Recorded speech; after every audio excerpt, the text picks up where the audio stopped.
We are continuing with the class from the Encyclopedia Talmudit, which we've been doing for the past few classes, under the topic of Ben Noach, which was volume 3, and we are currently up to page Shin Nun Daled, which is 354, and the right-hand column in the middle, where it says Begezel, with regards to robbery.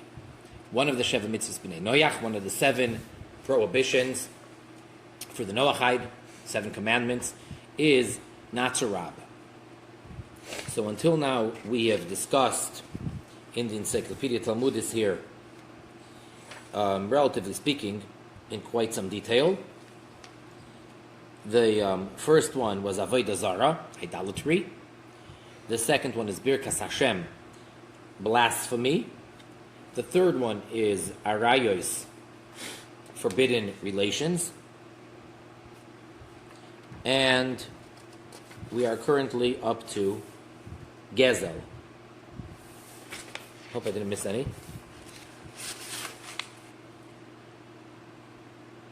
Murder, or not to spill blood. Oh, that's correct. Thank you. Mm-hmm. We also did not to commit murder. Okay. So again, we have idolatry, blasphemy, adultery, and murder. And now we're up to robbery. Hagneva bichlal gezel hi. Now, in the Torah language, in the biblical language, we have a word called gezel and a word called geneva. In English, I'm not sure how it would properly translate. I think geneva would be stealing, and gezela would be robbing. Now, in English, what would be the difference? I'm not sure. But biblically speaking, geneva is, as the Rambam, Maimonides, very clearly defines it in the first chapter of the laws of geneva, of the laws of stealing. The Rambam says one who takes property from someone else secretly, and the owner, the original proper owner, is unaware of the thief removing his property. For example, someone, the Rambam says, as an example, pickpockets someone else. And the owner of the pocket and the money or the item inside the pocket is unaware that the pickpocket took his item. That is called geneva, which in English we'll call stealing. However, if the robber took it openly and in public by force, he grabbed it away from the person, I don't know if that would be a mugger, or he did it at gunpoint, that is not called geneva, and the thief, let's call him, is not a ganav. So, according to the way we're translating it, that he's not a thief. He's a robber. I'm not sure that that's how it is in English, but be that as it may, geneva and gezela are very clear. Geneva means taking away someone else's property, sneaking secretly, like in the middle of the night, or pickpocketing it. Whereas gezela is taking it openly by force. Now, geneva, which means to take it secretly, is included in the prohibition of gezela. All right, you have a place begezel. Hagneva bichlal gezel hi. Uven noyach chayev aleha. And therefore, a Noahide is liable for committing this crime, whether he did it openly and publicly or whether he did it secretly. But taking away someone else's property when you have no right to do so, that act of stealing, robbing, whatever the correct English term is a prohibition, and the Ben Noach would be liable for that. V'echad hagoizel oy hagoinev mamoin oy nefesh. Whether the person is doing gezela, by force, openly, or geneva, secretly, whether he's doing it to property, such as money, or whether he's doing it to a life, meaning kidnapping in English. Either one of those falls into the category of gezela. And by the way, parenthetically, I think I've mentioned this in a previous class, perhaps one of the most common mistakes people make is they think that in the Ten Commandments, which appear in the Torah twice when they're originally given in Shmois, Parshas Yisrael, in Exodus, and the second time when Moshe is repeating them in the book of Devarim, Parshas Va'eschanan, in Deuteronomy. So there, in both places, it says there's a prohibition, one of the commandments, 2 words, loi signoiv. And the English translations say, thou shalt not steal. I don't think that that's correct. In English, I'm not sure kidnapping is called stealing.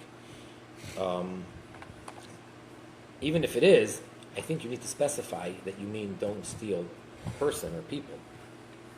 And therefore, it's very important because that means to say that stealing is not one of the 10 commandments. Stealing property is not one of the 10 commandments. It definitely is one of the 7 mitzvahs Ben Noach, as we're learning right now. But many people think that, you can't steal, it's one of the 10 commandments. You'll hear people say that very often. That is incorrect, that is not accurate. Not to steal is not one of the 10 commandments, it's a prohibition, and it's written elsewhere, and it's not a capital offense for a Jew, whereas kidnapping is, if the person met all of the necessary requirements and conditions for it to be a capital offense indeed. So for the Ben Noach, as we said, transgression as a rule of any of the 7 is a capital offense. So too, for stealing or robbing, whether it's property or whether it's kidnapping. Kishchem shegazal es dina. Like the story back in Bereshis, when Shechem kidnapped Dinah, the daughter of Yaakov. Just to remind you that when the family, Yaakov and his children, came and they settled in the city of Shechem, so the son of the leader of Shechem, the prince, he kidnapped the daughter of Yaakov, the only daughter that's clearly written in the written Torah, biblically speaking, in the Chumash. He kidnapped Dinah, and he abused her. He raped her, and he wanted to marry her, and the sons of Yaakov, 2 of them, tricked them into circumcising themselves, the entire city, and then they went out and the 2 sons of Yaakov, Shimon and Levi, wiped out the entire city of Shechem, and they took their sister Dinah, and then the story goes on. But at any rate, one of the reasons why at least Shechem himself was to be put to death was for stealing. We're not discussing right now why did they kill out the entire city, what did they do wrong, and we're not even discussing the fact that he defiled her. Just for kidnapping alone, that is already a capital offense for a Ben Noach. It is for a Jew as well, but we're not discussing a Ben Yisrael.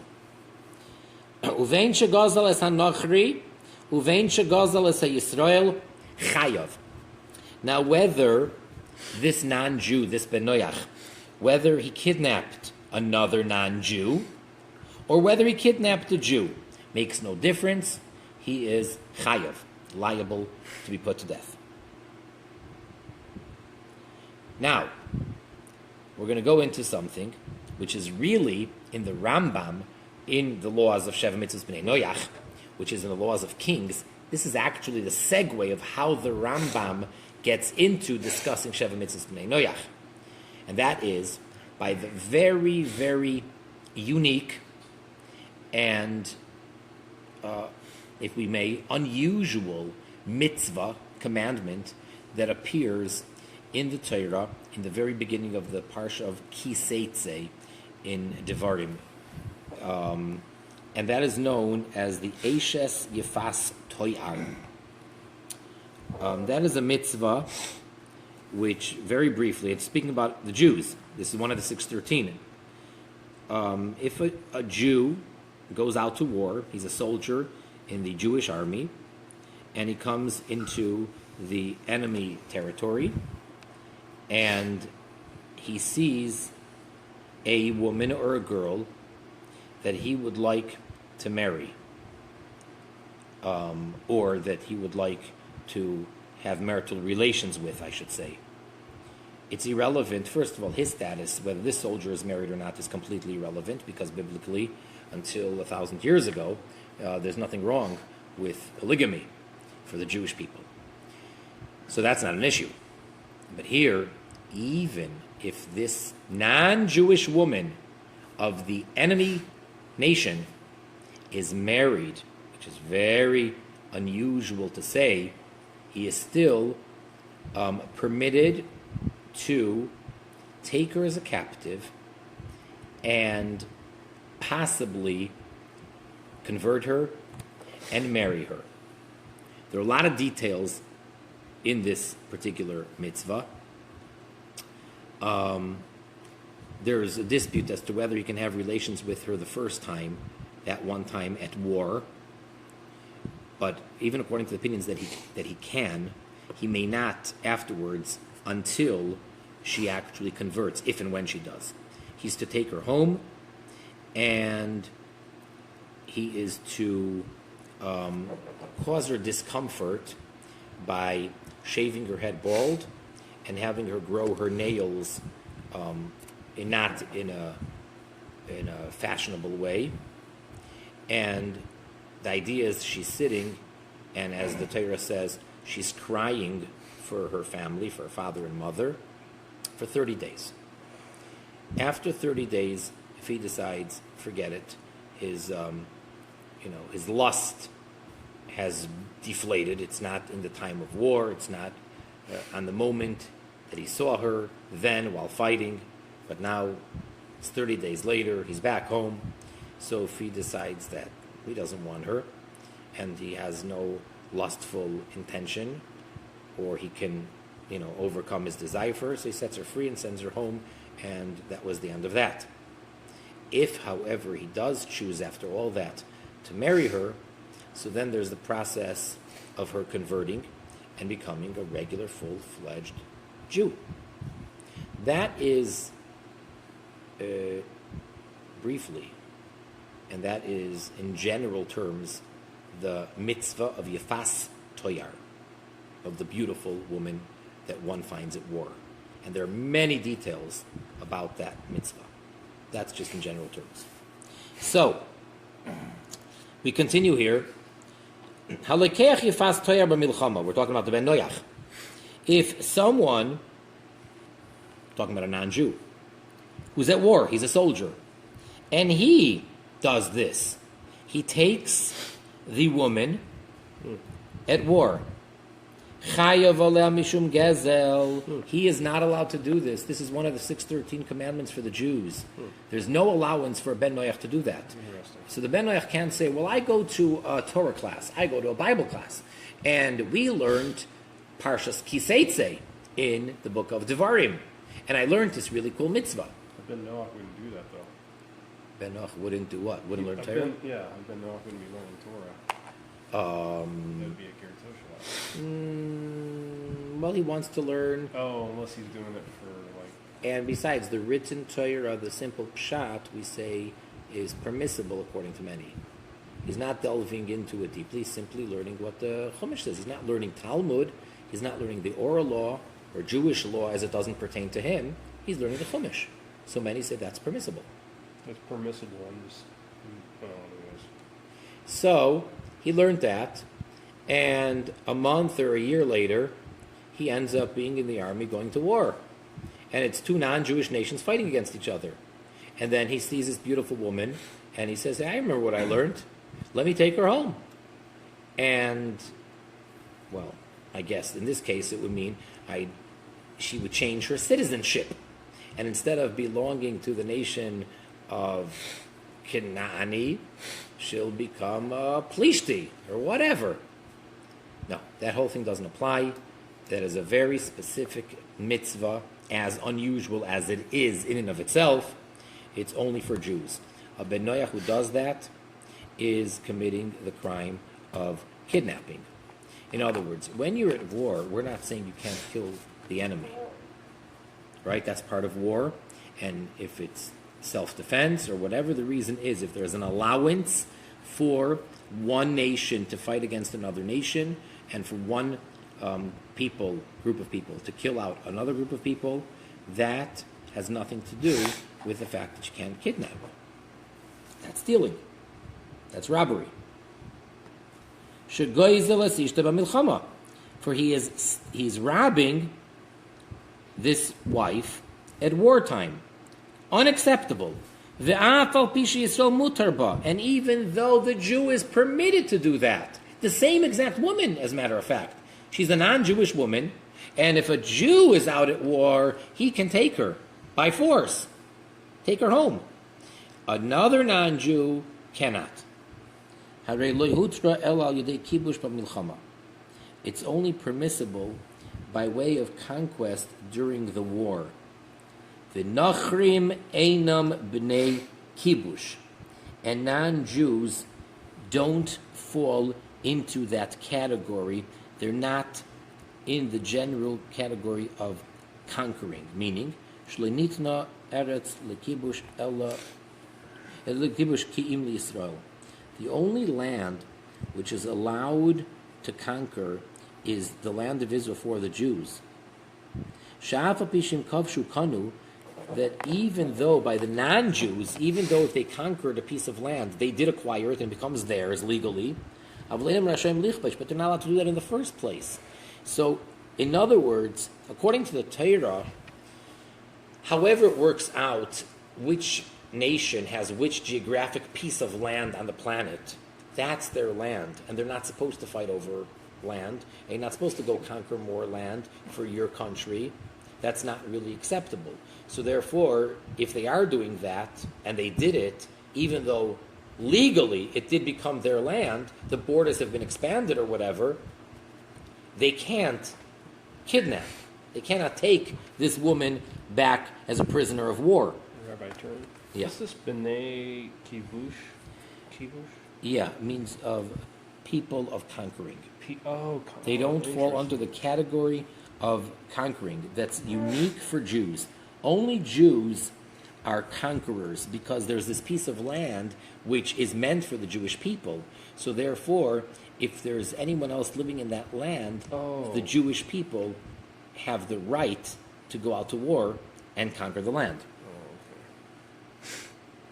Oy shein lohem kibush lekinyan haguf lafkia seishus shaisal anachris. Or alternatively, what it could mean when we say that the non-Jews are not b'nei kibush, it could be that they cannot remove the status, the marital status of a woman. In other words, she's part of another nation, she's married to a different man, that cannot be changed, even though they could take a piece of land. Because another rule that we may have is that a non-Jew cannot acquire another non-Jew to own his body. In other words, the concept of owning a slave does not exist. Interesting. So, going back, whatever it is, about 100 years ago, right, to the times of the Civil War, when you had people in this country owning other people. That, according to what he's saying right now, is unacceptable. Because by non-Jews, there doesn't exist a concept of owning someone else's body as your property. He can be what we call a sachir, he can work for you, and everything that he does can belong to you, but you don't actually own him as a piece of property as you own your cattle, let's say. Whereas a Jew could. And we know there's two types of slaves that a Jew can own. The Eved Ivri, which is a fellow Jew, and then there's the Eved Kanani, which is the non-Jew that the Jew owns. So since the concept of owning another person's body doesn't exist, therefore there's no allowance for kidnapping a woman from her family from the other nation.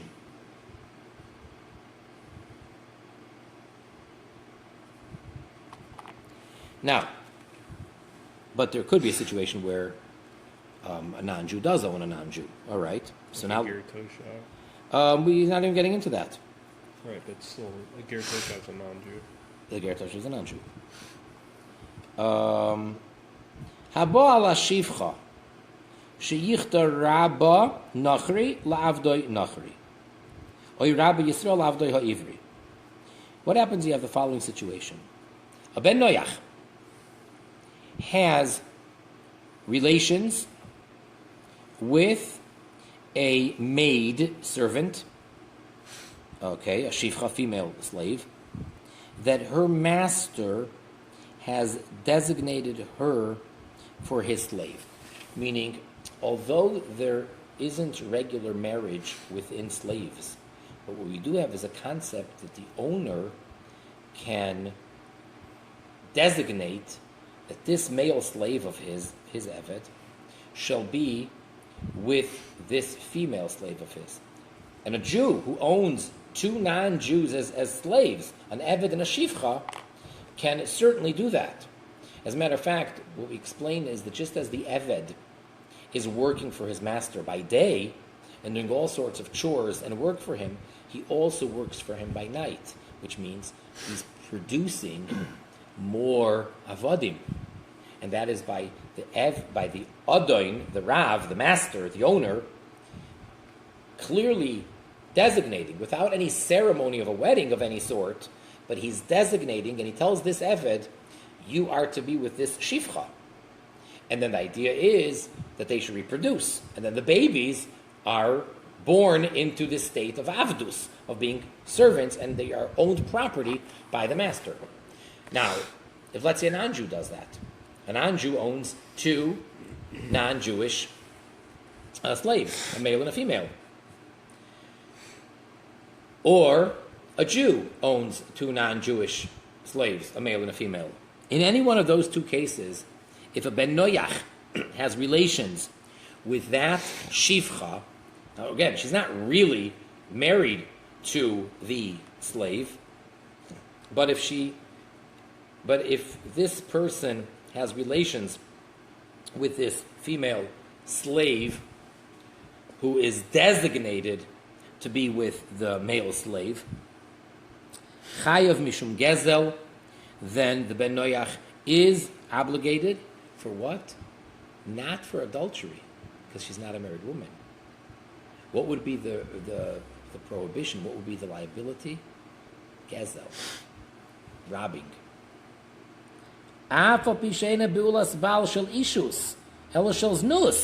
Even though she is not a woman who had relations to a husband, which then would put her in the category of being a married woman, and that is that would be adultery. Here it's not adulterous, because the marital relations that she had, the sexual relations she had, is nus. It is Under duress? no. It's one of a prostitution. Oh. So she's like a prostitute, even though it's all legal, and the master is the one who told the two avodim, he put them together. But because they're both slaves, it's not husband-wife relations. It's a working relationship.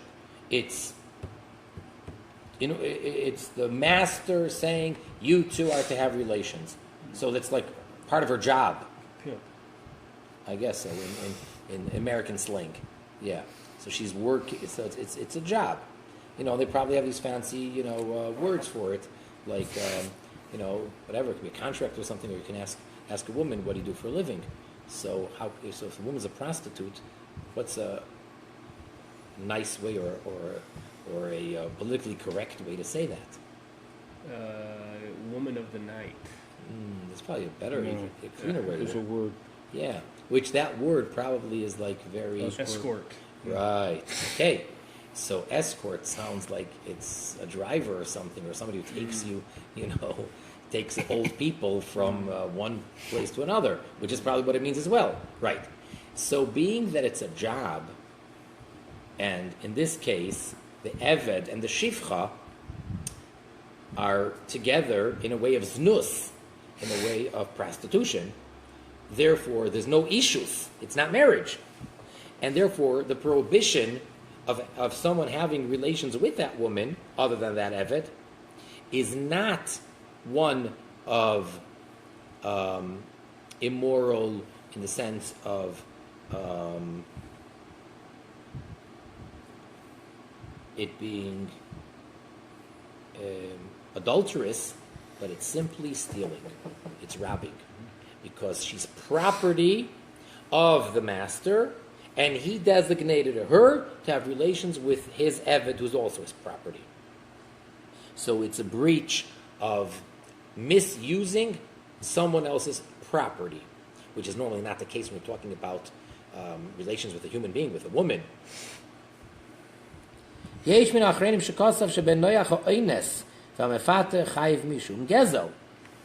are some of the later commentaries, later codifiers, that they actually write, and he's quoting from the Minchas Chinuch, as you can see in footnote 214, that's the source. The Minchas Chinuch, he says, brings down that if a Ben Noach either rapes a woman or seduces her, he is liable because of stealing. He stole. All right, so comes out that not any time that there are sexual relations which are forbidden will it be a transgression of arayos, of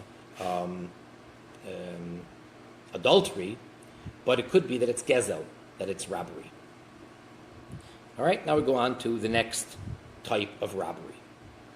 Af, also, hakoivesh schar sachir ufoyel.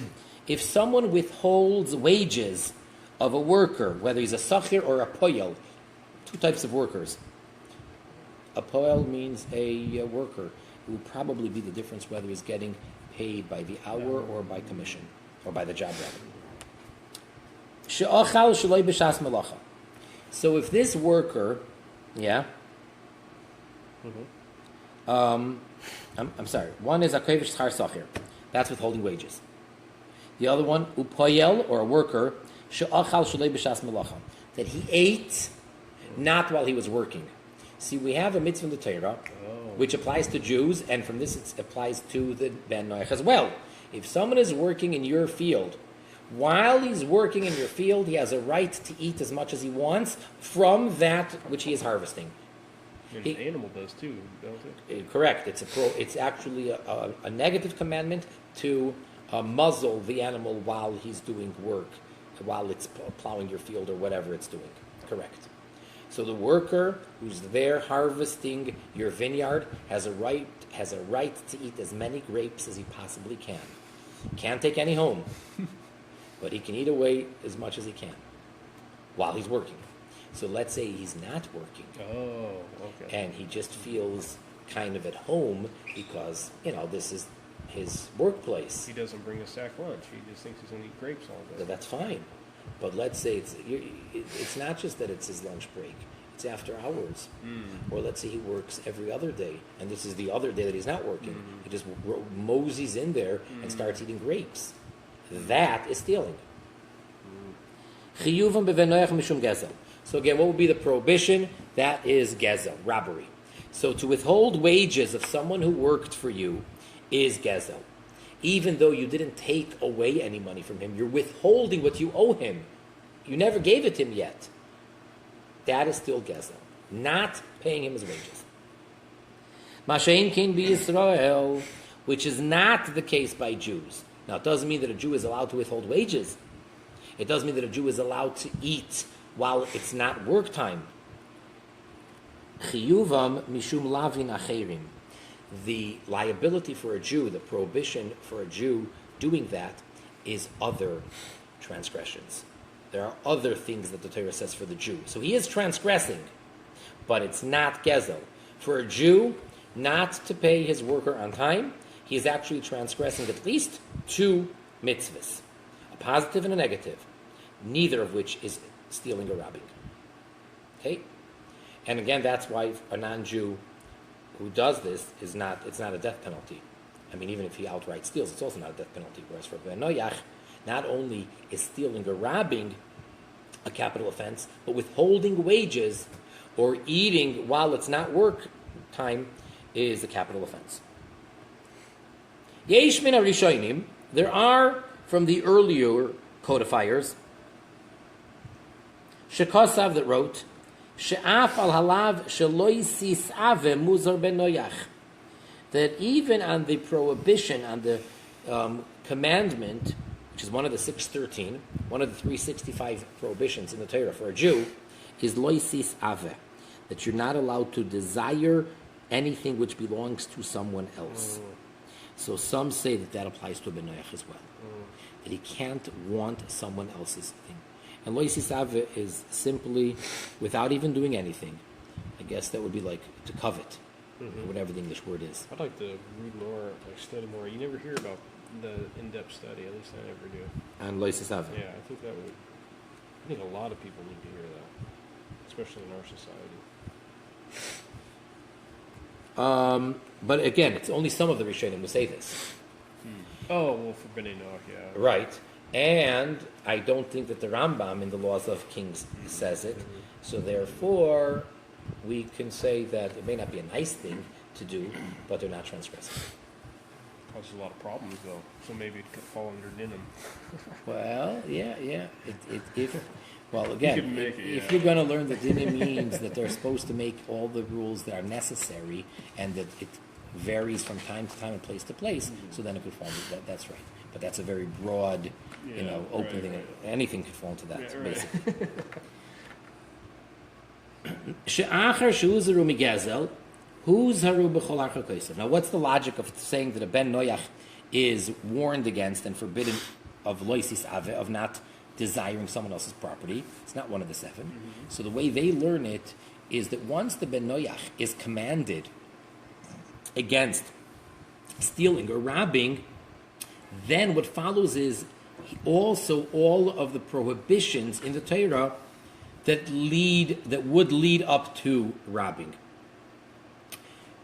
And therefore, by a ben noyach, it would also be forbidden, because if you desire someone else's something, that will lead to stealing. Does it say commanded? She'achar shehuzaru, after they're warned. Oh. After they're okay. Migazel from robbing. Okay, I thought it was going to say mitzvah. No, huzaru. It's azhar. Azhar is a negative command, a prohibition. Right, I forgot you even translated it like that. Ella, the only difference is, rather, should be Yisrael, when we're talking about a Jew, harei lav miyuchad. It's a specific, separate prohibition. In the list of 365, it's a separate prohibition. And when it comes to a ben noach, it's included in the prohibition of robbing. That's the difference. But they're still both forbidden, equally. Now, some of the Rishonim have a doubt. What's their doubt?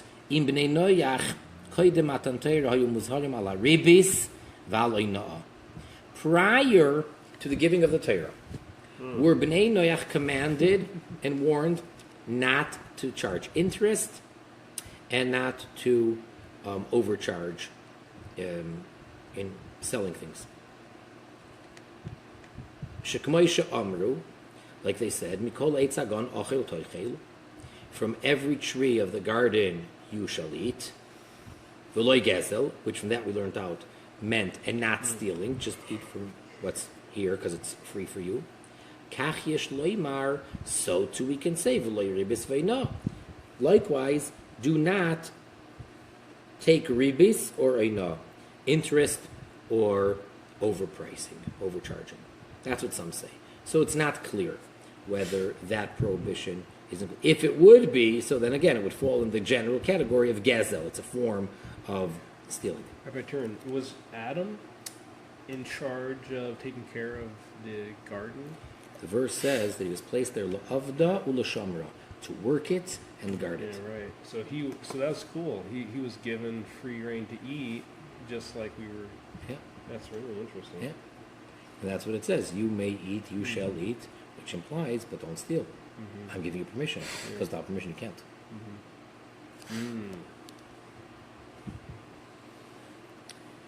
Next. Ben Noach, chayav begezel. A Ben Noach is liable for robbery. Afal poches mishave pruta, even less than the value of a pruta.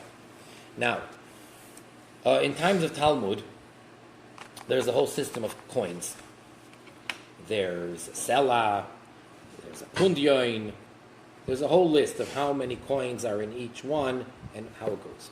The smallest coin in their currency is called a pruta. Pruta is really worth very, very little. Sounds Greek. This is from the Talmud. Well, it's not originally from Lashon HaKodesh, but so there's Isar, there's Dinar, there's Pundyoin, there's the Sela. So the smallest one is a pruta. Pruta is the market value of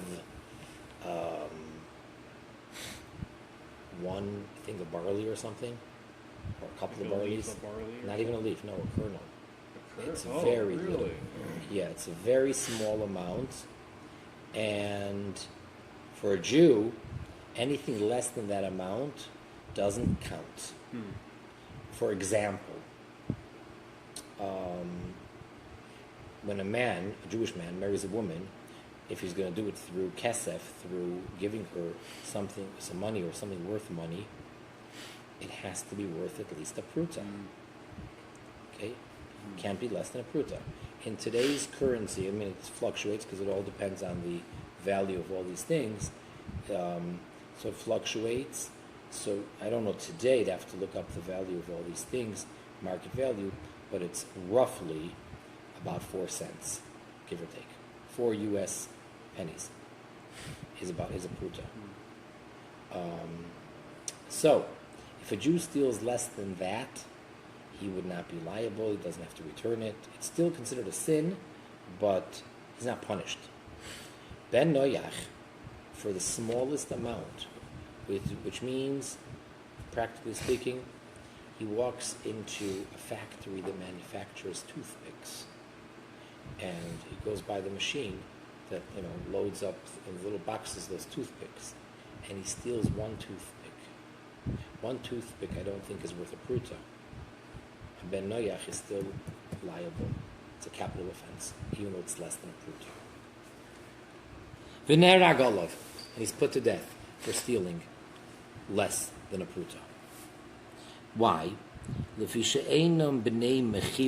is very interesting. This is the logic as to why the difference between the Jew and the non-Jew. All right, this is very interesting.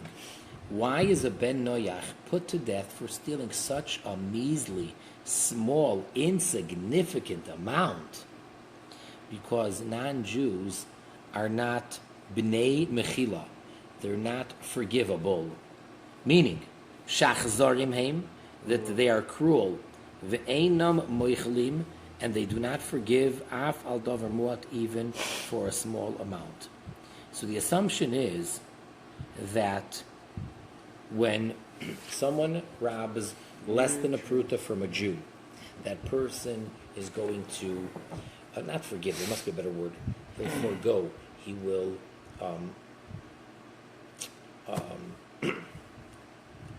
be gracious. He'll allow for it to have been taken. In other words, if it's less than a pruta, It's like he completely doesn't mind. It's as if he clearly gave permission. We can assume that he granted permission because it's so little. Whereas a Ben Noach is to be presumed that he is cruel, because one of the three natural traits of the Jew that the Talmud actually identifies the Jew is Rachmanim, is merciful. So if a person's merciful, that means if someone else takes something of theirs, obviously it doesn't mean that they could say, well, no problem, and I allow anybody to take anything of mine. But if it's such a little insignificant amount, he just lets it go. Whereas if he's not a Jew, so he doesn't have that character trait, and therefore, who gave you a right to take my penny? And you took my penny, I'm going to beat you up. So therefore, it was definitely stealing. So in that case, it is the death penalty. Rabbi Turn, where's this Sanhedrin? Is that noon? Which footnote? Oh, where he 226? got 224, 220. Sanhedrin, Ibid. Ibid. Right, Shah means Ibid. Going all the way back to where it started from. You know what I'm saying? There. You have to, Sanhedrin there. right. Well, the way they write it, I don't know what language that is. IBID. Right? Mm-hmm. So It's probably Latin. you have to keep going back to where you're going to see the previous Sanhedrin that has You say it. Ibid? Yours says Ibid? No, I'm translating it. Oh, No. Sham That's so funny. in English letters, it's not an English word, but the way they write it is IBID. yeah, period. right. That's funny. So you got to keep going. And do you see footnote 208? Yeah. How to get to 208? Because from 224, I had to just keep going back where I see Sanhedrin. Right, 222, Sanhedrin Sham. Sure, Got to right. keep going. What about- 216, Sanhedrin Sham. Oh, okay. Keep going. What about 213, oh, you're right. That's what the Yes. noon. Nun Zayin Aleph, Okay. 57a. Very good. Okay, thank you. Right. And Rashi, or Yeah, so Rashi yeah, there? and Rashi there. Okay, That's okay, right. Great. Okay, thank you. Good. Yeah, because would that be considered like what's the word? The primary matter of a situation. This is What do you want to say in Hebrew? yeah. Ikar? Iker.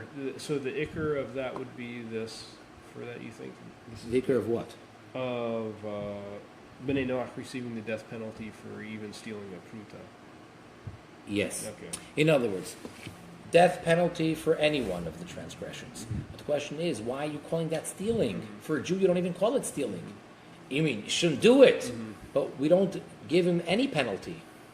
If a Jew does less than a Shavuot Pruta, he doesn't get lashes either. Whatever he would normally get, he doesn't get. Interesting. So why does the Ben Noach get it? Because That's of this yeah. logic. That's the Iker. You would call that or no? That's the Kinda. svara, which means the logic. The logic. Okay. That's the logic that lies behind it. That's the explanation.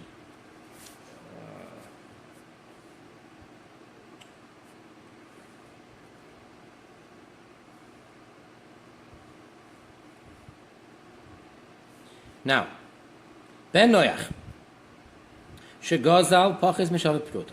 Ben Noach stole less than a shavet pruta. Okay, capital offense. Uva Ben Noach acher, and came along another Ben Noach, the gazloi mimenu, and stole it from him. So, A had something worth less than a pruta. Mr. B stole that from Mr. A, and Mr. C stole that from Mr. B. Shneim neragim olav, they both get killed. You know, it's even though C didn't steal it from the rightful owner. So why is that? He still stole it. He stole it from the current holder. And that is sufficient to make him be put to death. Even though one can make the argument and say, what do you mean? He didn't steal. I mean, he stole from the guy who had no right to have it in the first place. What if you took it and gave it to the rightful owner? Oh, so if he stole it in order to give it to the rightful owner, The question would then be, can you take the law into your own hands? Or does he have So to it's go through the against court dinim, system? maybe. Well, or it might be upholding dinim. But he'd have to probably be ordered by the court in order to. What do about that. Shimon and Levi killing out Shechem? Well, there was no din there.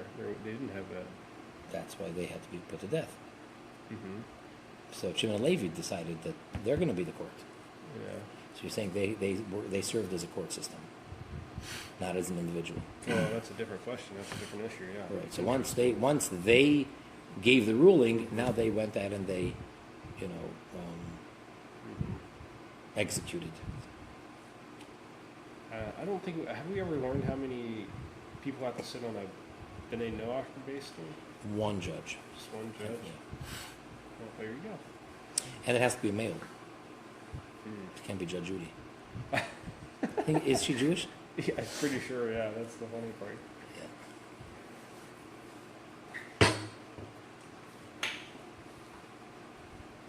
Devora was. It has to be a woman judge.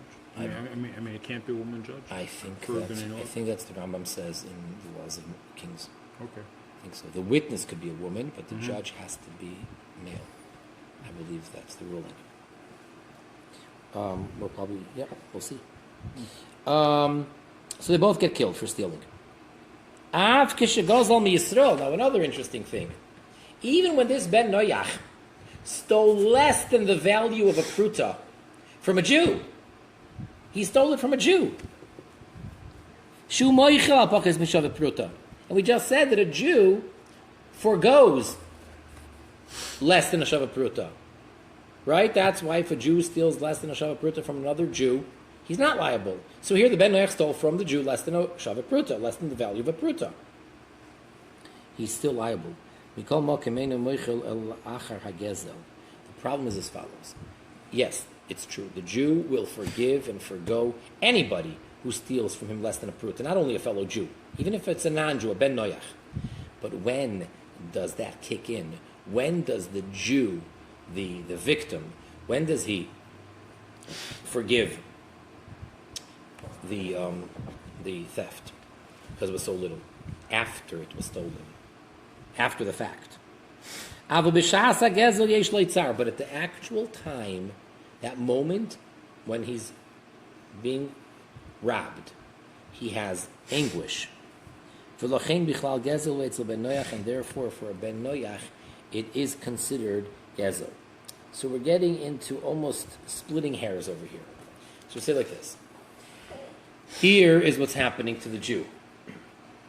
The Jew that owns property, if someone takes away from him 1 penny, not a special penny, not a valuable penny, not a collector's item penny, simply a penny, 1 cent. At the moment that the person takes that from him, he will have discomfort. You took what's mine. That's not right.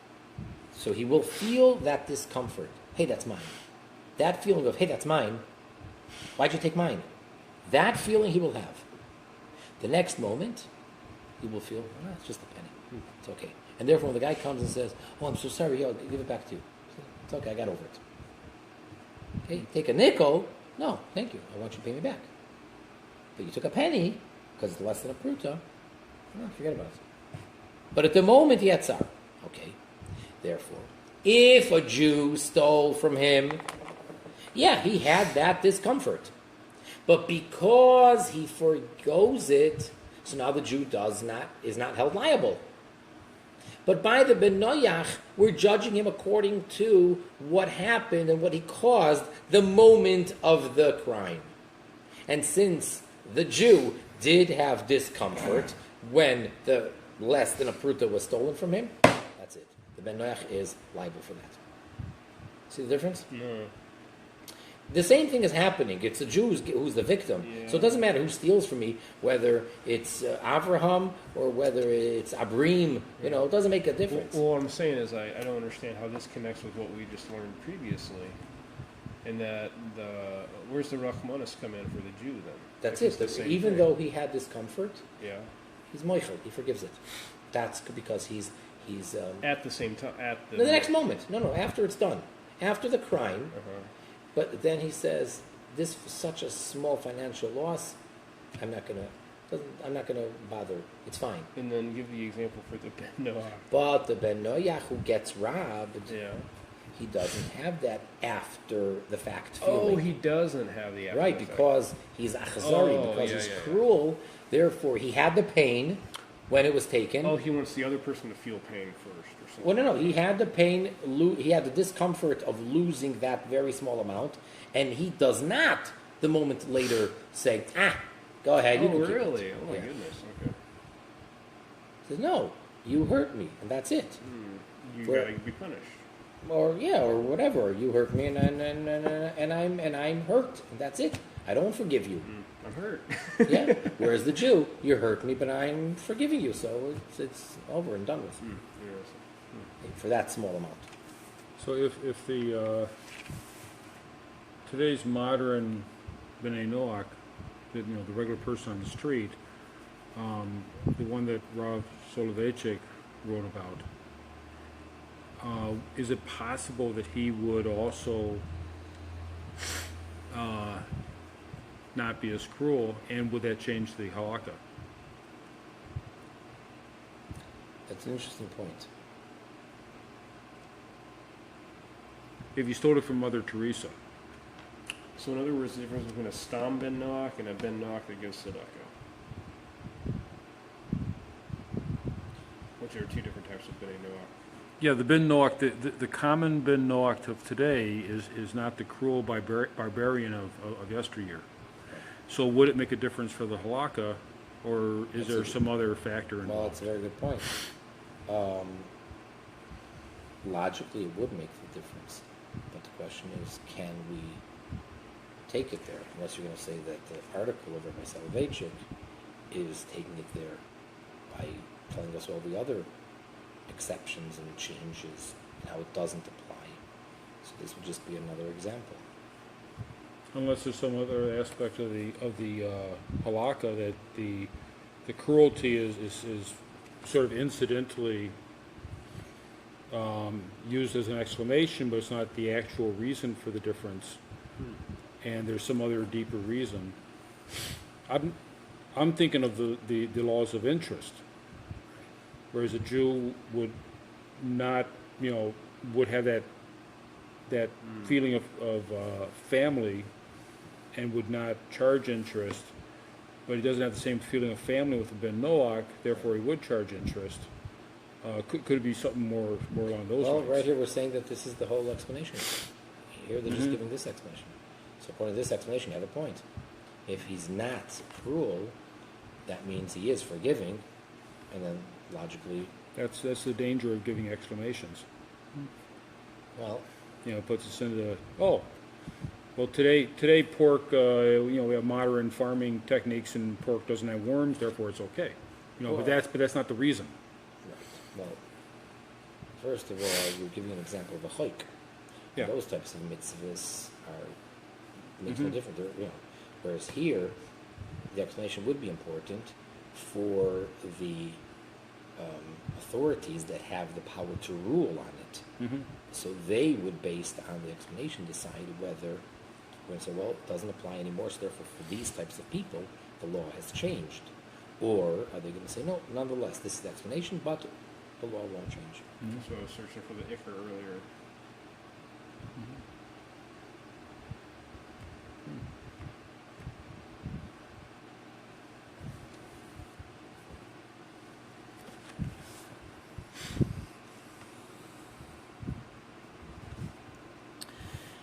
The line begins, V'lochein. V'lochein, and therefore, Bichlal Gezel U'etzel Ben Noach, it is still considered stealing, robbing by a Ben Noach, even though it's less than the value of a pruta, because at the time he had discomfort when it was taken from him.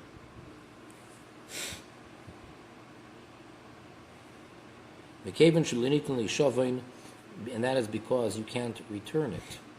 See, Shabi Yisrael, Tluya Gzela b'mitzvahs hashava. By the Jew, what makes it considered stealing is because linked to it is the mitzvah of returning the stolen Oh, there item. you go. Just return. You just answered your question. Because Soloveitchik's talk says that that non-Jews today return stolen items.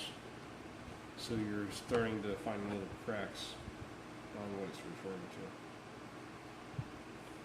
Well, does he say return stolen items or return lost items? Oh, good point. Good point. It could be a difference. Yeah, you're right. That is a good point. So since the punishment for stealing is kind of linked to the fact that there is a mitzvah to return the stolen item, and if the stolen item is no longer in existence, then they have to pay, they'd have to reimburse the pachis mishava pruta, and less than the value of a pruta, she'ein by hashava, where there is no such thing as returning it, ein b'chal gezel. Therefore, it's not considered stealing. If you don't return less than a pruta, which we don't, then it's not called stealing. But that's only by a Jew. Aval ben Noach she'ein ol of mitzvahs hashava. A ben Noach doesn't have the mitzvah of returning the stolen item. Therefore, pachas mi pruta ke pruta.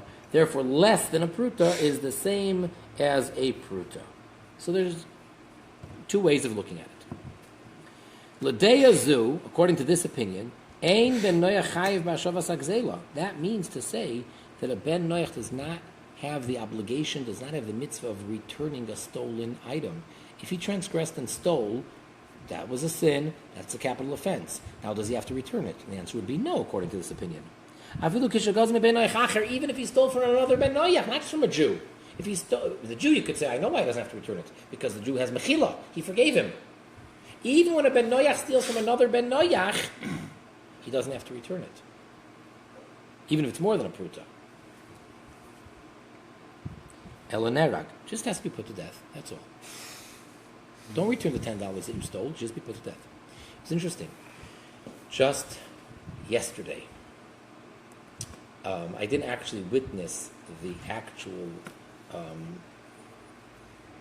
thievery. It wasn't robbery, the actual thievery. But I witnessed right afterwards when the guy caught him in Jewel. Apparently, there was a fellow who was shoplifting. He had a knapsack, and I guess he was putting in stuff, and he was going to walk away. Kosher meat's expensive. Well, it was a Ben Noach. I know. And I'm joking. I don't remember which aisle it was exactly, but there was a guy who didn't look like he worked there. It was like an undercover jewel agent.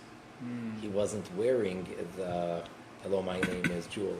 You know. But did he have the colored shirt on? No. No. No, he was just wearing, regular clothes, casual, like blue jeans and just Regular. a regular blue shirt, not one of their blue shirts, whatever it was.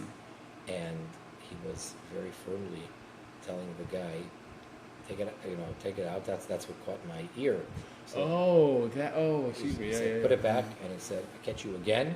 And it was pretty obvious that this wasn't the first offense, and that he had known of him, and he was walking him out. But behind him says, keep walking. He said, walk out. And the guy was just being very obedient. Big guy with his knapsack, and he just kept walking out. And he saw him all the way out. I followed from behind to watch, and he sent him out. So there was a Broke out, you would have to tackle him. Huh? You had to put your judo moves on. Yeah.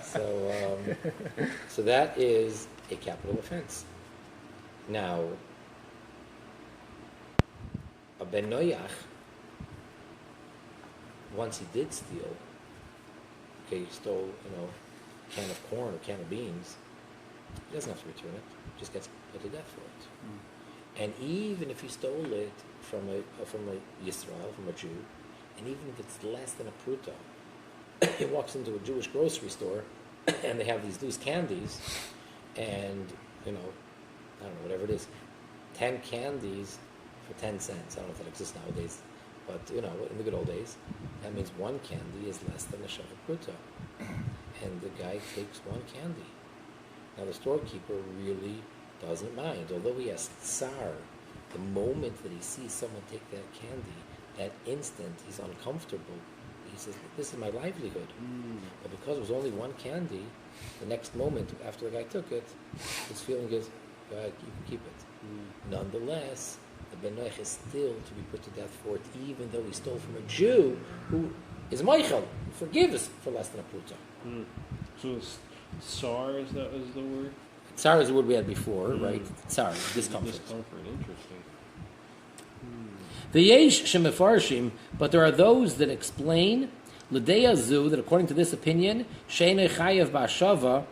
You know why he doesn't have to? Why a ben noach doesn't have the mitzvah of returning a stolen item? Mishum kamle b'derabba minei. Can't come back from the dead. Sharehu nerag. No, not only that. Even if we don't actually put him to death, he still wouldn't have to return it. And that is because we have a rule in the Gemara, in the Talmud, applying to Jews as well.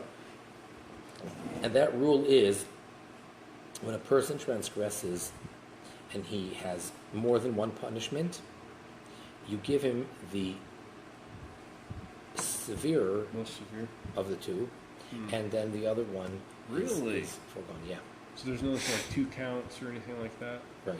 Really? So in other words, if Interesting. let's say a person simultaneously desecrated Shabbos and stole, so he does not have to do anything about the stealing because he's going to be put to death for desecrating the Shabbos. Might as well make it worth your while. So in this case, that would be kamli b'derabba minei.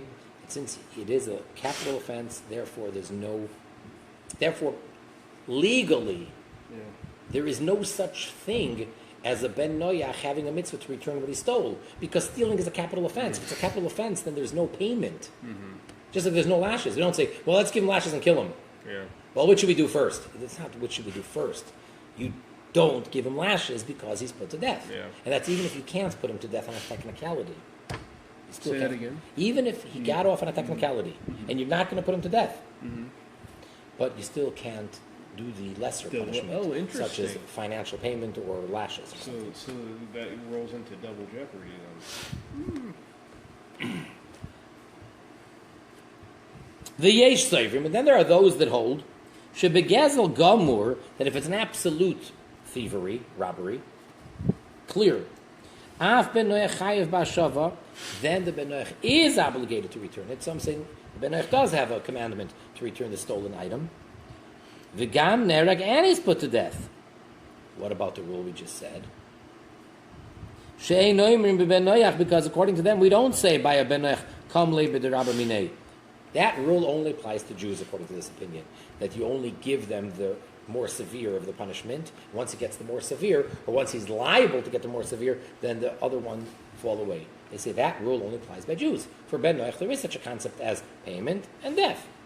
Well, there's only one penalty in the Torah. In the Torah, there's only one Torah penalty. I mean, there might be, the courts might decide No. that it needs to be. For B'nai Noach? It's possible for a Jew to do one act which is more than one penalty. No, but for a B'nai Noach. Oh, so for Ben, no, that's the question here. We know that a Ben Noach, the penalty is death. The question is he also obligated to return the stolen item or not? That's the question. It has Well, to. would that be a civil? I mean, Not as part of dinim. I can understand that he would not be required to return the extra fifth or the extra whatever. Even That the amounts principal. but Yes. the extra amounts of penalty. The principal is It's what, payment? Reimbursement? yeah. Okay, that's the question. Is he obligated in reimbursement? We're not talking about that extra. The extra stuff. But you're right. is reimbursement a penalty? Even if it's not. But the question is, do we say kamli, by a Jew we say kamli b'derabba minei, which means that because he's going to be put to death, therefore he is exempt from the payment. He stole $1 million from someone, and by doing so, that very same act was a capital offense for some reason.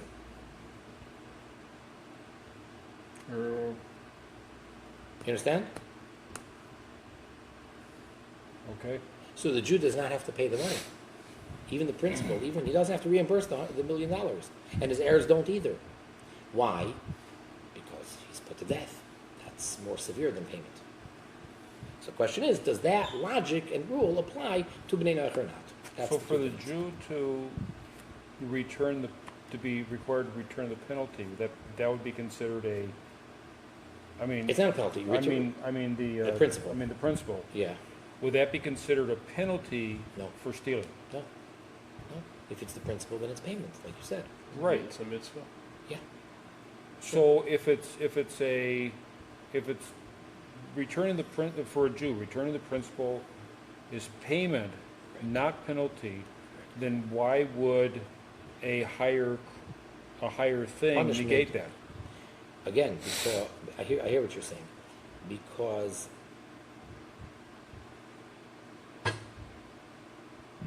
even though it's just reimbursement, but the reimbursement is to undo the crime, right? Mm-hmm. We're not trying to teach him a lesson. We're not giving him a penalty or a fine, but it's to undo what he did. Okay, and what's the death penalty? What's that all about? That's punishment. So since the punishment is so severe, we don't tell him that he needs to undo what he did financially. Mm-hmm. Not just the double or the 4 or 5 times the amount is he exempt from. Even the reimbursement, which is not a punishment, it's to undo the crime.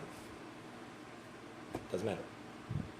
The question is, by Ben Noach, does that logic apply as well? Does that rule apply? So some say it does, and some say that no, even though he's going to get killed for it, and that's irrelevant. Before we kill him, he's got to reimburse, got to give back what he stole or pay for it. Ella shekshegazal miYisrael. The difference is when the Ben Noach stole from a Jew, pachais mishavet pruta, less than the value of a pruta. Okay, from a Jew. Lo nitan lishavin. He can't return it because the Jew was moichel. Then you can't return it anymore. Now, let's say It's like no this. longer stolen. Right. Israel. In other words, let's say like this. Here's the case. A different case, but that's the same idea. We'll understand it. Someone goes over to somebody else, steals much more than a pruta, steals $100 from the guy. Most normal people, even if they're very rich, they're not moichel $100. Even if they're Jewish, and $100, you're not moichel. That's it. Okay. So someone comes over to someone, and he pointed a gun at him, or pickpocketed him, whatever it was, gneva, gzela, doesn't matter. Stole, robbed $100. Fine. Now, somehow the guy found out, and then the guy starts saying, I bet you really were desperate. And they get into this nice conversation, and he says, you stole $100 from me. What was going on? So he said, well, I'll tell you. And he gives him his whole sob story. He says, wow, why didn't you ask? I would have not only lent it to you, I would have given it to you willingly. You didn't have to point that pistol at me. I didn't know that's what you were going through. She says, well, I didn't want to take any chances. Alcohol costs a lot of money. Yeah. I don't want to take any chances. Fine. So the guy says, okay, you don't need to pay me back. Forget it. Don't bother. If I would have only known, I would have given it to you willingly. You don't have to pay me back. Okay? And now, for whatever reason you want to make up in this scenario, for 101 different reasons, doesn't matter. The next day, he now changed his mind. And he says, no, I want my $100 back. Either because he should have asked for it nicely. It's so rude to point the gun at me. He scared me. His wife talked him into it. Or whatever. Yeah, his wife said, what do you... That probably Right. sounds more logical. Whatever happens. So now he comes to the guy and he says, you owe me $100. Okay, now what do? We go to the base team. What is the Jewish court going to rule?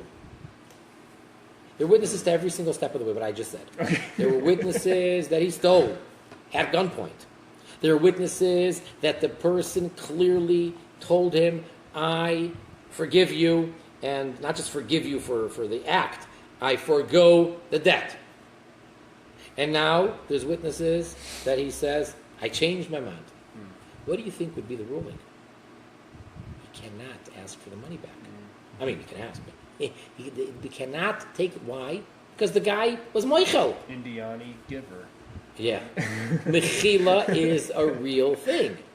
Mechila means that the guy no longer owes it to you. Okay. Now, generally, for Mechila, we will probably require Kabbalah's Kinyan, but I don't want to get into details of how that he would have to actually, make a deal by picking up something of his to transfer the mechila, to make it tangible, Oh, or to make there it. is something about that too. When you buy something, you have to touch it. Or Well, something? I don't want to get into all the Okay, laws of buying and selling, how you, whether it's by picking it up or by giving the money. At any rate, once he's moichel, he's moichel. Once he says, I forgive you, forgive you. Okay. So now, less than a pruta, we say that the Jew is moichel. At the moment that it was stolen from him, he had tsar, he had discomfort. And right afterwards, since it's only less than a pruta, so little, and he's a Jew who's merciful, therefore he's moichel. Therefore, when the Ben Noach steals less than the value of a pruta from a Jew, he can't give it back to him because it's as if the Jew proclaimed, you don't owe me the money. Once he said that, what are you going to give it back to him? Because by a Jew, less than the value of a pruta is not considered money. It's so insignificant. Do the rabbis ever talk about a time frame? Like you can do this, like say you take a penny, but what if you do take a penny like Is it a 3-second rule or something? yeah, you know what I mean? Um, Have you ever heard of anything like that? generally, when it comes to an action, there is no time frame. Generally, when it comes to, it's like once you sign the contract, you can't say, oops, I changed my mind. Once you made the kinyan, once you verbalized it, in general, there's no time frame. So just don't keep $100 worth of pennies like out on the table. Well, why are you saying that? Because the guy takes what? Well, because then somebody could just take all the pennies that if there's no time frame. Oh, you're saying still less than a pruta at a time. Yeah, exactly. Oh, very You know good what I point. Less than a pruta at a time. Because then you can get into the whole thing like I have computers that do it. That's what or- happened in Sodom. They were doing less than a pruta. Well, I guess it wasn't one person that kept taking it. It was the whole community would walk past, and each person would take a little bit, and the whole thing would just Oh, really? Interesting. I never heard that. it'd be like a person had a pile of straw, and each person would walk by and take one piece of straw, and the pile would disappear, but the person had no way of Retrieving it. Yeah. There's no recourse because nobody transgressed. Well, if they were Jewish. Well, Which they weren't. well, but- this is part of this would be midrash, and so there would be Well, they're using it to explain things. Right. Saying if the Ben Noach is not liable for less than a pruta. I guess maybe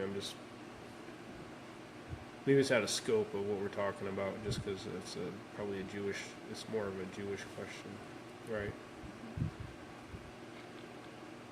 Well, we're asking how it applies to Ben Noach. Well, it wouldn't apply because any kind of stealing would be a transgression. Well, That's what I'm saying. I but think it's out of- does he have to pay back? No. Well, we're not clear about that. We said two Oh. opinions. Even if it's more than a pruta. But then you just told about the amount. I guess it's a little out of scope of what we're talking about. I'm just saying like a Jew steals from another Jew, and it's the pruta situation. He takes the guy who is not really a thief, but he's taking the money. See, he takes a penny, and then a couple seconds later he takes another penny, and then another second he takes another penny. I don't know. That's just my question. We don't have to answer it, I guess. I just know if maybe you've ever heard of anything like that offhand. That's an interesting point. What would be the time frame? Yeah, because like for instance, like transactions, financial, like computers and things, they can do those transactions like. When a person walks into someone else's store and every day takes one item. If every day takes a toothpick, so after a couple of months he's got a box of toothpicks. Yeah, And exactly. then he sells them for a cheaper price. He becomes a competitor to. Or he hires people to come in, like Bob said. So that's already.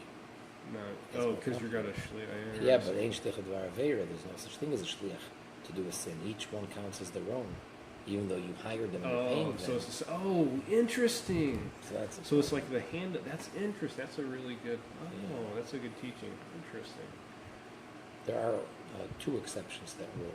But otherwise, if someone hires someone else, like if someone hires a hitman, it's only the actual murderer who is the transgressor.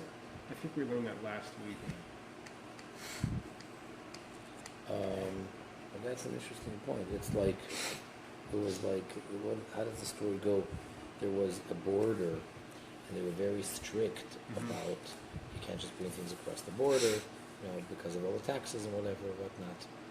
So there was a guy who would come with a wagon, with what do you call it? Like a card or something? Yeah.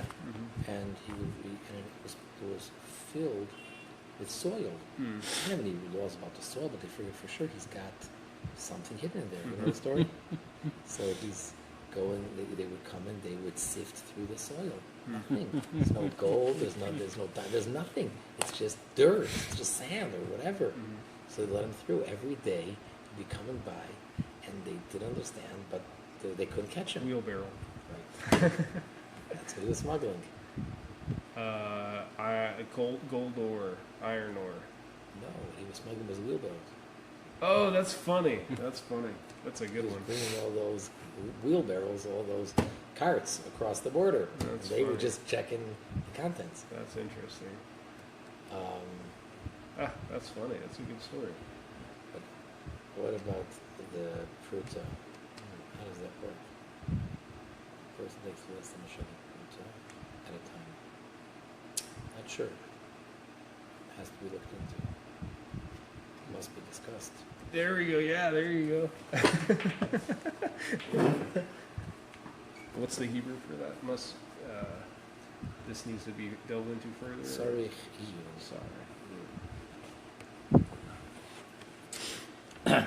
We are up to number 6. Be'ever min hachai. A limb or a part from the living.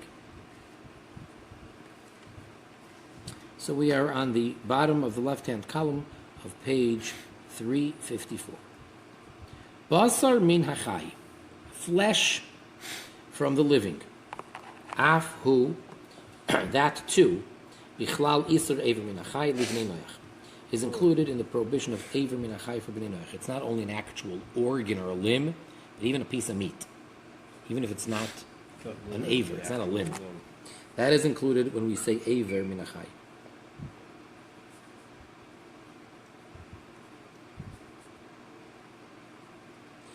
Al hahevdelim be'ever min hachai, with regards to the differences of Eiver min hachai, of this prohibition, bein isurei livnei noach isurei liyisrael, with regards to its prohibition for bnei noach as opposed to its prohibition to the Jew, benegel lebehema tmeya, with regards to a non-kosher animal, ulemefarcheses, and with regards to an animal that I don't know the English term for it, but it's when it's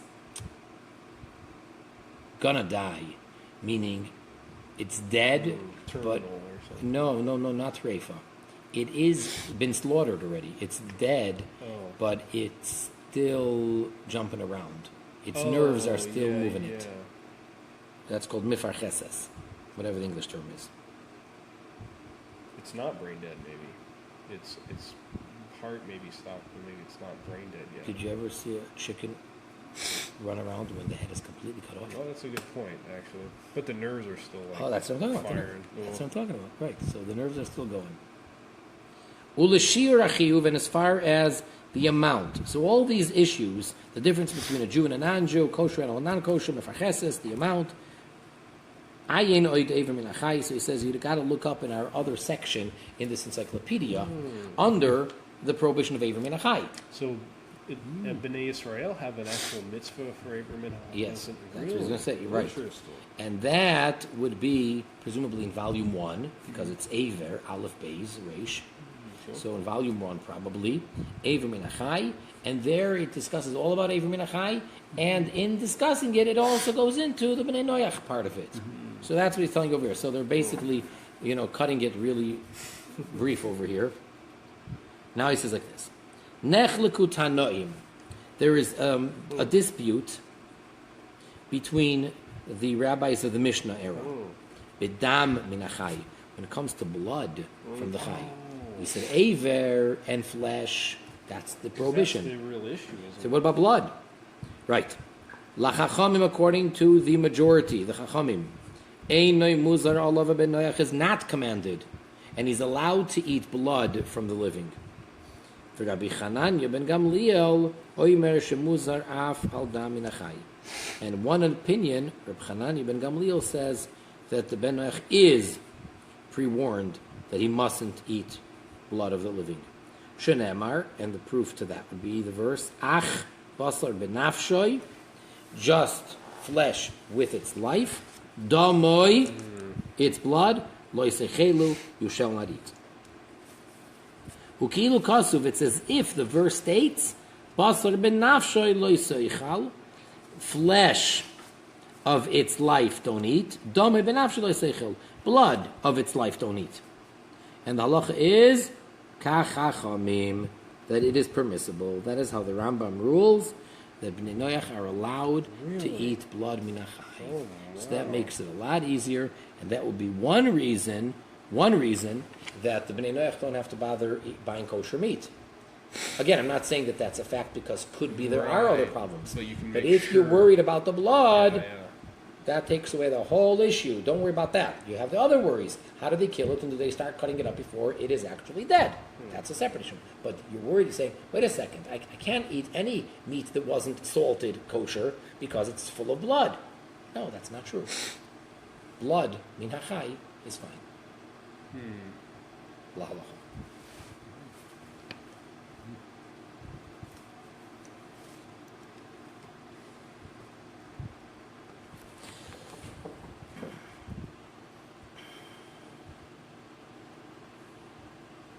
Yesh min Rishonim. There are amongst the Rishonim shekasvu that they write, shebnei Noach nitztavu al hanechira, that Bnei Noach were commanded to kill the animal. True, the laws of shechita, ritual slaughtering, don't apply, but they do have to have the animal killed by nechira. She'asurim lechol basar bal chai meis. In other words, they're not allowed to eat flesh of an animal that's dead. Ela misu kaidim. They have to kill it. Meaning, if the animal just died of old age, nope, no good. If the animal was ripped apart by another animal, a lion killed it, nope, no good. It has to be killed by people. And this is what the verse says.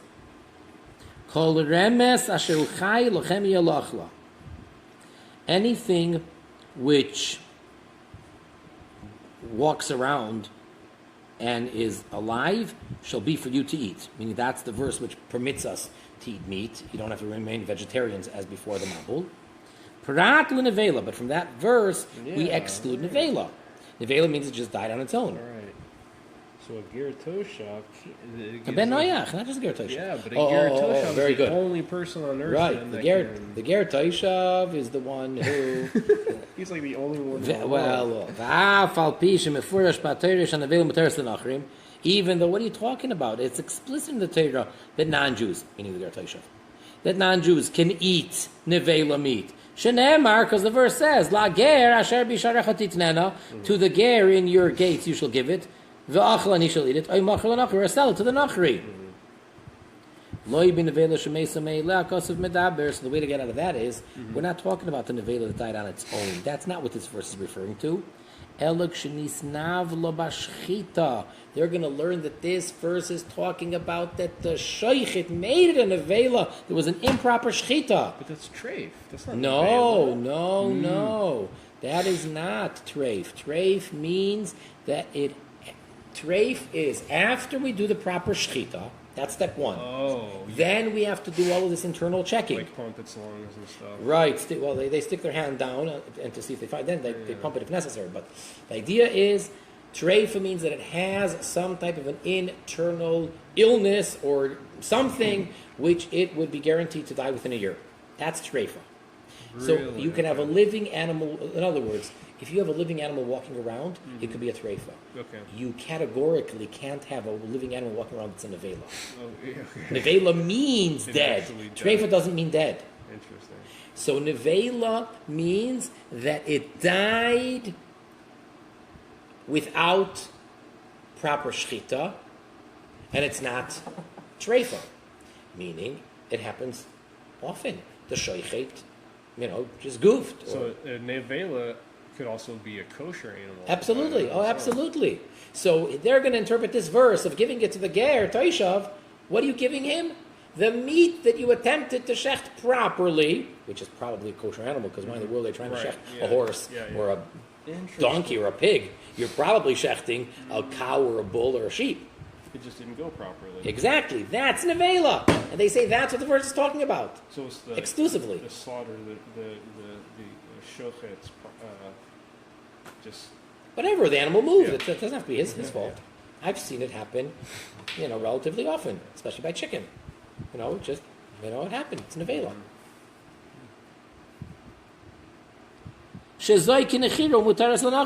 That is considered nechira because you did kill it, and that's allowed for a non-Jew to eat it. interesting.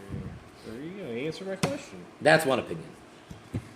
The yesh shekasvu, and then there are those that write shafilu l'deyazu, that even according to this opinion, rak livnei noach koydem atan Torah neser hamesa me'ileha. It's only to the bnei noach prior to the giving of the Torah that they're not allowed to eat an animal that died on its own. That they can't eat, that it has to have been killed. Aval mishenitzna Torah paka isuram. But once the Torah was given, that prohibition dissolved. Hashem took it away. He says, no longer are you obligated to eat an animal that was killed. You can eat an animal that died. Really? Yeah. That's one interpretation. Kedin, mitzvah shnemer libnei noach v'lo nishnas b'sinai. Just like a mitzvah that was said to the Bnei Noach way back by times of Adam or Noach, and it was not repeated and reiterated at Sinai, it doesn't apply. Like we make such a big deal, remember that ideally, as the Rambam says, and to be from Chasidei Umas Ha'olam, you have to accept it because it was given by Hashem to Moshe at Sinai. Meaning, even if you don't accept it like that, but if it's a mitzvah, which the prohibition predates the giving of the Torah, and Hashem did not repeat it with that detail, or that prohibition was not given to Moshe at Sinai, no longer applies. I'm trying to think of an example of that to get my mind firing on that. Trying to think offhand. I think we've actually talked about it a class or two ago. Something that was given to Adam that was Well, we discussed a whole bunch of those Yeah, things in right. the Torah Shlema, maybe that's what where it he was saying that it's possible. Remember how we compared earlier scriptures, that they found all these different things, and people use that to question the authenticity of the Torah, where it appears that it's just a copy of what's even more ancient, those laws, remember? something like So we oh said, yeah. So we said that's dinim. They had laws and they wrote them had them, down. right. But then once the Torah is given, one way to look at it is they don't apply anymore. Or the other way is that no, it's dinim. I so see. it's Okay, whatever. thank you. Yeah. I think that's Sure. Yeah. And he actually, in footnote 242, he makes a reference to the Torah Shlema. Oh, interesting. That's really cool. That's really cool. It's hard to wrap my mind around the Sheva mitzvahs outside of Torah, so it's hard for me to Right. To Think go about pre-Matan Torah. yeah. It's like V'yesh cholkim al kol zeh. And then there are those that disagree with all of the above. so I look at even pre-Matan Torah with it, we know what happened within the Torah. Right. No, like the mitzvahs that Jews have, and the Rambam says clearly it's not because it's before Matan Torah, like the Gid Hanoshe, that the Jews can't eat that part of the animal. Oh, It's yeah, not yeah. because Hashem said to Yaakov. Yeah. It's because Hashem said to Yaakov, and he had to put in the Torah. Or the same thing with any mitzvah pre Matan Torah Bris Milah. It's not because Hashem commanded Avram that your descendants from now on. It's because He put it in the Torah. So there are those that argue on all of the above. Mefarshim, and they explain Shebechol Mokim Shehuzkira Nechira B'Bnei Noach, that wherever it speaks about Nechira, about killing the animal by Bnei Noach, it simply means to exclude Eiver Minachai, eating part of the animal when it was removed when the animal was alive. That they shouldn't eat it from the living, but rather they should kill it. But not that if it dies on its own, it's forbidden. That for sure is fine. They say, Nechira doesn't mean literally that they can't eat an animal that just died. What it means is that if you're going to eat an animal that's alive right now, well, you got to kill it before you remove any part of it. But if there's an animal lying there dead, the whole thing doesn't apply, and it's not Eiver Min HaChai, and go ahead, go for it. So, pre-Matan Torah, you couldn't eat Nevela. A non-Jew couldn't eat Nevela. Pre-Matan Torah, well, it's only according to the first opinion. Okay. That must be slow to note.